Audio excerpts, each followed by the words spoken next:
Agora o nosso assunto é Campeonato Carioca. Vamos falar sobre o Campeonato Carioca, isso porque o Flamengo venceu o Botafogo sem maiores dificuldades e se classificou para a final da Taça Guanabara. Do lado rubro-negro, só alegria, até porque Henrique Dourado estreou com direito a gol. Já do outro lado, na equipe alvinegra, olha, o Botafogo perdeu a vaga na final e também perdeu o técnico. Vamos aos detalhes com Felipe Patzintani. Até que para um sábado de carnaval em Volta Redonda, a torcida do Flamengo fez a parte dela nas arquibancadas. Mas o que teria feito os rubro-negros trocarem a tentadora folia nas ruas da capital pela viagem ao interior do Rio? É simples, além de uma semifinal de Taça Guanabara, contra o rival Botafogo, tinha a estreia do novo centroavante da equipe, Henrique Dourado. Fiquei muito feliz porque é sempre bom você estar fazendo a sua estreia marcando. Então isso traz ainda mais confiança e agora é buscar o ritmo de jogo, né, que ainda faltou um pouquinho, mas feliz pelo resultado e todo mundo está de parabéns. Já o outro lado da história não tinha lá muitos motivos para tanta festa. Eliminado da Copa do Brasil para a Aparecidense, com o técnico na Berlinda e na busca por reforços, o alvinegro não tem estado em harmonia com o torcedor. Situação que ficou comprovada dentro de campo. Anestesiado pela pancada sofrida no meio de semana, o Botafogo era presa fácil do Flamengo no primeiro tempo. A bola aérea era um sofrimento constante para a defesa botafoguense. Só o Henrique Ceifador desperdiçou 2 chances claras de abrir o placar. Everton também tentou 2 vezes, mas o travessão e talvez um capricho a mais no bico da chuteira tiraram a oportunidade de marcar pelo chão. O jeito mesmo foi apelar para onde o adversário estava mais vulnerável e aí o camisa 22 não titubeou. Com estilo, ele abriu o placar ao testar a bola no passe milimétrico de Diego, agora de fato, novo camisa 10 rubro-negro. Foi uma equipe muito madura, muito tranquila. Nós tivemos aí uns 60 minutos de bom futebol. Os clássicos sempre são muito parelhos e hoje houve uma superioridade, modestamente dizendo, de uma equipe sobre a outra. Acho que eles fizeram por merecer esse resultado, com exceção de 10, 15 minutos. Depois do gol, isso não importa, importa sim a produção. Eu fiquei muito satisfeito com o rendimento, há um progresso, há uma evolução e isso para mim é muito mais importante que os 3-1 sobre o Botafogo. Embalado, o Everton quase ajudou o Paquetá a ampliar o marcador no início da etapa final. Só que, depois de tanto ter tentado, não seria justo a estrela da tarde passar em branco, não é verdade? E após boa triangulação com Diego e Paquetá, Ceifador não perdoou e degolou pela primeira vez com o manto rubro-negro.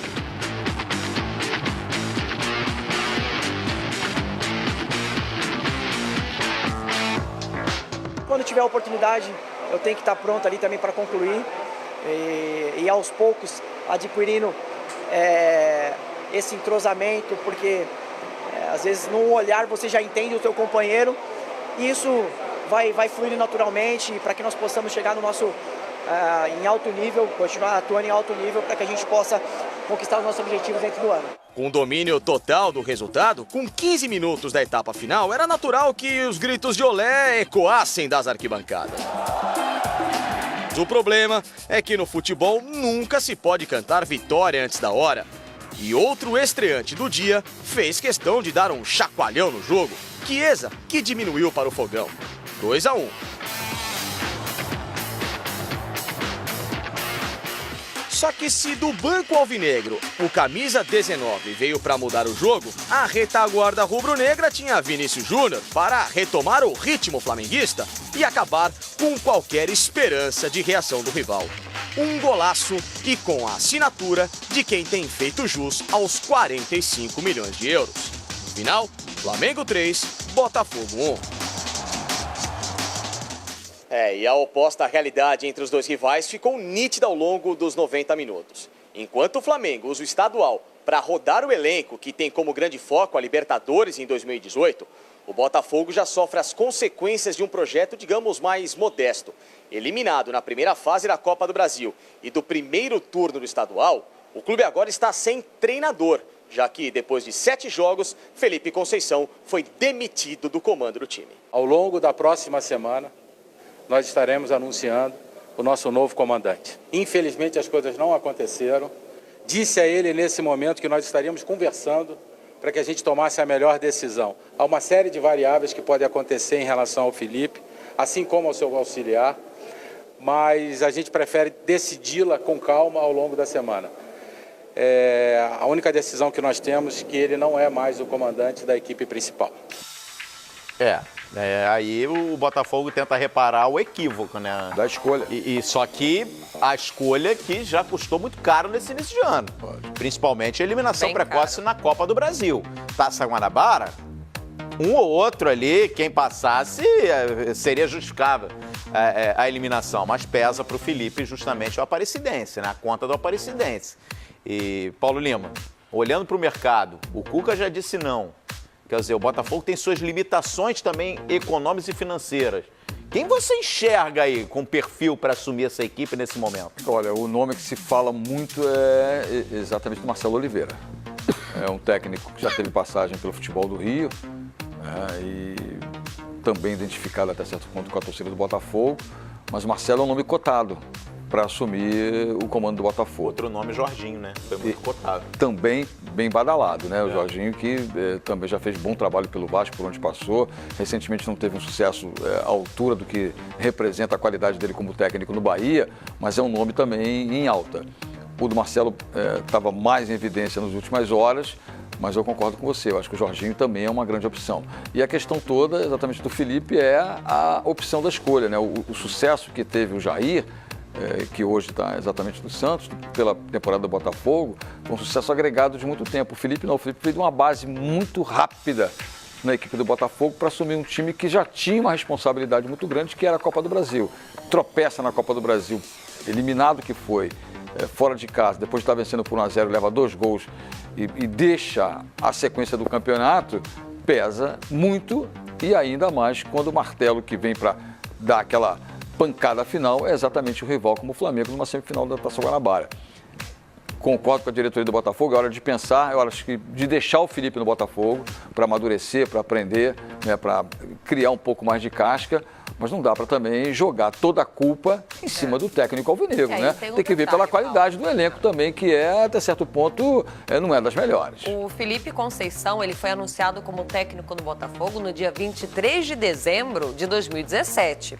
Ou seja, dezembro já não tinha mais o que fazer, já não tinha mais trabalho, a turma estava de férias, recesso de final do ano. O Botafogo, se bem se apresentar, em torno aí do dia 10 de janeiro, mais ou menos, ele não teve 2 meses. 2 meses no comando do Botafogo. Pesa a eliminação da Copa do Brasil, pesa a eliminação pro rival, a derrota e a eliminação, não basta perder, foi eliminado da Taça Guanabara, mas não foram 2 meses, né, de trabalho. Então tem que dar um desconto, o Botafogo perdendo peças importantes. Esse é o detalhe. Perdendo peças importantes e os reforços foram chegando nesse mês. Ou seja, ele não deu tempo dele trabalhar com as peças que chegaram e organizar um time que saiu. Bom, até o momento o Botafogo não anunciou, a nossa produção está de olho aqui nas notícias, nas redes sociais do clube, sem alguma pista ainda, não temos pista de um novo técnico para o Botafogo. Bom, mas vamos falar um pouquinho do jogo, Paulo Lima. Primeiro tempo do Flamengo, um volume de jogo absurdo, bola aérea muito trabalhada na área do Botafogo. No segundo tempo, algumas mudanças que fizeram com que o Flamengo recuasse um pouquinho mais, principalmente as mudanças na zaga. Mas vamos com o volume de jogo do Flamengo no primeiro tempo. O Flamengo no primeiro tempo foi absoluto, né? Teve o domínio, teve várias e várias oportunidades. O Botafogo foi um time, não diria que foi apático, mas foi acanhado, né? Jogou exatamente da maneira como se esperava, porque não podia se abrir, não podia jogar ofensivamente em cima do Flamengo que estava muito mais organizado. O Flamengo no segundo tempo, eu acho que a questão toda de início de temporada, tudo bem, uma frase que a gente usa muito, mas é verdade, não dá para você cobrar muito o condicionamento. Você vê que o Paquetá morreu jovem. Mas o que correu no primeiro tempo, exatamente, né? Isso, porque também desgasta demais, ele se empenha demais, se doa demais. Aí no segundo tempo foi parar do lado esquerdo do campo, ficou lá meio meio apagado, e o Carpegiani na hora percebeu, falou assim, não é hora de manter, né? Porque foi aí que o Botafogo cresceu. Acho que o desgaste físico, mas o Botafogo também teve início da temporada, tudo bem, mas o Flamengo não vinha até certo ponto com muitas dessas peças jogando, o Hever, por exemplo, aparecendo. Passou mal o Hever. Exatamente. O gol do Botafogo saiu justamente na falta de perna do Hever no segundo tempo, né? A bola vai nas costas, o que também já não é uma jogada muito que a gente está acostumado a ver no Flamengo já há algum tempo, esse tipo de bola enfiada nas costas dos zagueiros e o atacante sempre levando a vantagem quando pega principalmente o Hever de costas.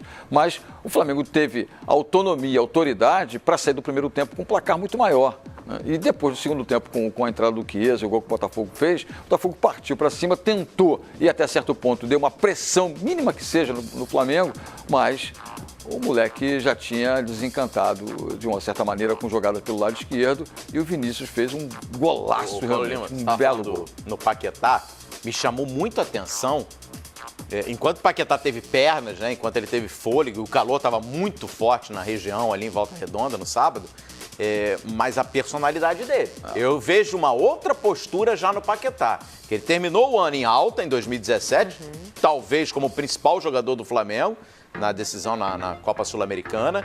E esse ano, no primeiro tempo, ele perde a bola, ele desloca, ele vai pra dentro da marcação. Ele bateu uma falta na trave, no travessão. E olha, bateu com muita qualidade. E quem tava do lado dele era o Diego. Isso é confiança. Isso é confiança. O cara agora tá batendo no peito, ó.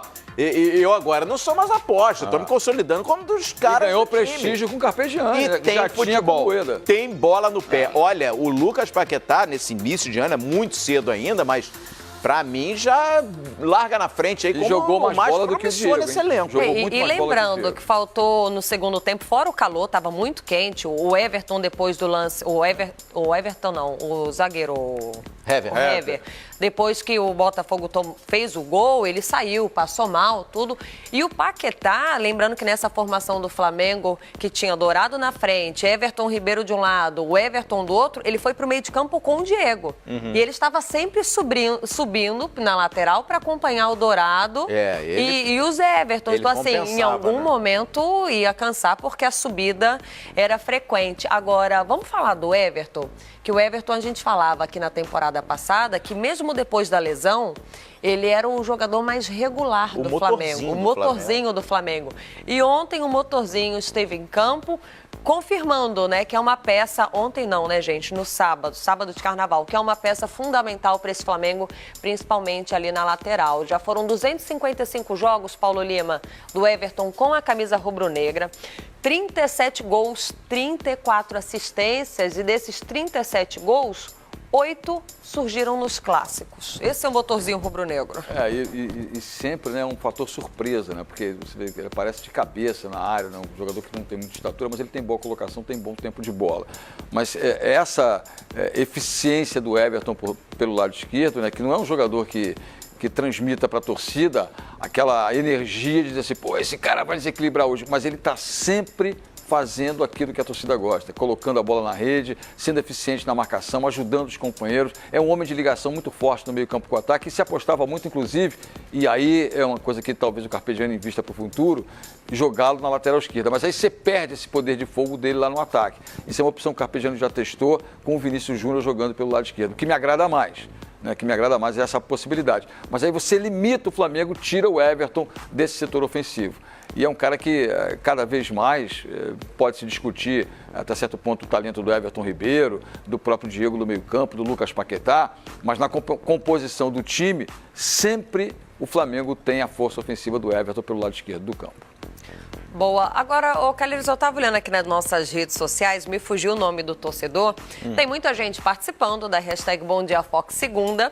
E sempre tem aquele torcedor que é bom de memória, né? Na semana passada, enquanto nós falávamos do clássico, em algum momento do programa você falou, olha, não, a zaga do Botafogo é melhor do que a zaga do Flamengo, você foi batendo um lado do outro. E aí o torcedor, daqui a pouquinho eu vou... me dá uma cornetada. Eu vou achar que... Já começou a semana naquela cornetadinha saudável, de manhã cedo, e te perguntou, e aí, Calheiros? O torcedor... Você ainda acha que a zaga do Botafogo é melhor que a do Flamengo? Acho. Justifique, Calheiros. O que acontece, Paulinho? Quando a gente comenta em cima do momento, o torcedor corneta. Eu acho assim, ó, a minha referência... Carlos Mengão. Ô, Carlos, minha referência, Carlos, não são esses 7 7 jogos de 2018. Minha referência é a temporada 2017.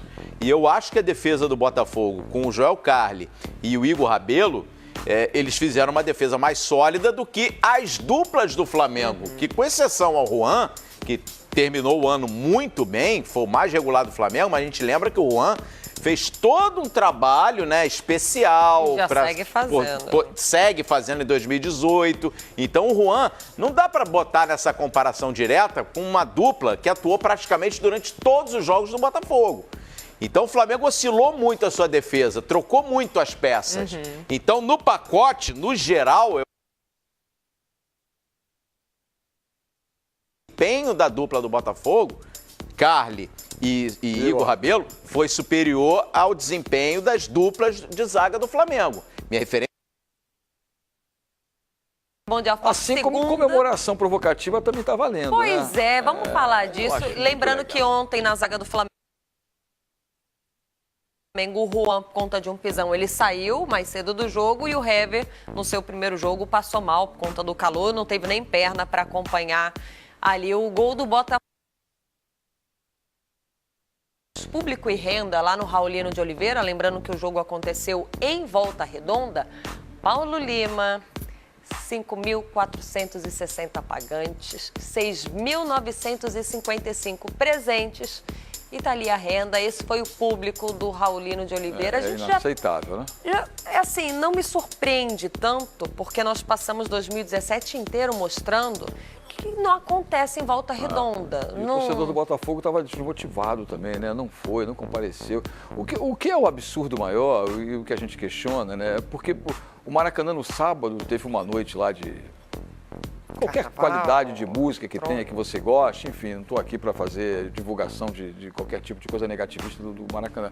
Aí o Maracanã tinha quase 17 mil pessoas. Os caras falaram assim, pô, tá vendo? O negócio é grana, ó. Porque o futebol leva 6 mil torcedores e a gente faz uma festa aqui para de noite que vai até 5 da manhã e leva 18 mil. Ou seja, aí você ganha né, enche o seu bolso lá, botando o Maraca para virar casa de espetáculos noturno, em detrimento da população, em detrimento do torcedor que sempre encheu o estádio. E o Flamengo faz muito bem quando diz que não vai jogar lá. Porque você tem que concordar com a presidência do Flamengo. Quem é que leva público? É o Flamengo. Quem é que leva público? É o Botafogo, é o Vasco, é o Fluminense, é o Santos, é o Corinthians. Esses times levam público para os estádios. E aí, o clube que leva público para o estádio tem que pagar para jogar e fica com menos dinheiro. Quem que contrata o craque? É o Maracanã que contrata? É a administradora? Não é. Quem é o torcedor que torce pela administração do Maracanã? Ninguém torce. Torce pela camisa que o time veste. Agora, decepcionar pra gente ver um estádio como o Maracanã, até certo ponto, abandonado para o seu principal objetivo, mas lembrando que no passado alguém assinou esse documento permitindo tal tipo de coisa. E aí quem sai em prejuízo? Flamengo, Botafogo, futebol carioca, que passa o início da temporada sendo até certo ponto achincalhado como um campeonato estadual que tem média de público pior do que muitos pequenos eventos que acontecem pela cidade. Pois é um crime que estão fazendo com o futebol do Rio, né? E olha, e tem preocupação também, hein? Entramos na era do mimimi e lá na Espanha o tom é de preocupação.